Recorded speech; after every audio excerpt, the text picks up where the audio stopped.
Hello, welcome to my channel once again. I have a few ultimate tips and 5 super easy moves that anyone can do to achieve that cinematic looks. If you want to learn, just keep on watching. Let's get started with some tips. The key to achieve that cinematic looks is to have your footage stay continuously fluid throughout the recording. Try to be finesse on every movement and go really slow, because slow is smooth and smoothness is what gets you that cinematic feels. And here's one tip you should know that can help smooth out the drone movement. First, go to the setting by clicking on top right, then click on the aircraft button. Then you want to scroll all the way down to the advanced settings. Then click on EXP. Then you want to make all the settings to 0.1 by dragging down the curve like this. And this will smooth out the acceleration and deceleration by making the drone react more subtle to the controller. So far so good?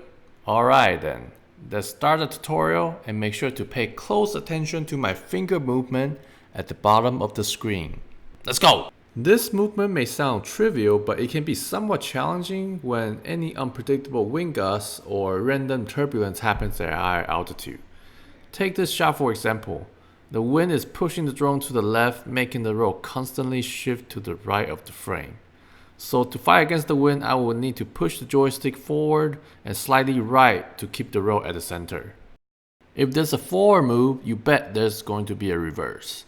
One important tip to keep in mind is to make sure there's no obstacle in the path unless you have a Phantom 4 Pro or Mavic Pro 2 that has collision sensor on the back. Then you probably don't have to worry too much about that. This time we're gonna fly sideways, and again make sure the path is free of obstacles and nothing in the way that the drone can potentially run into.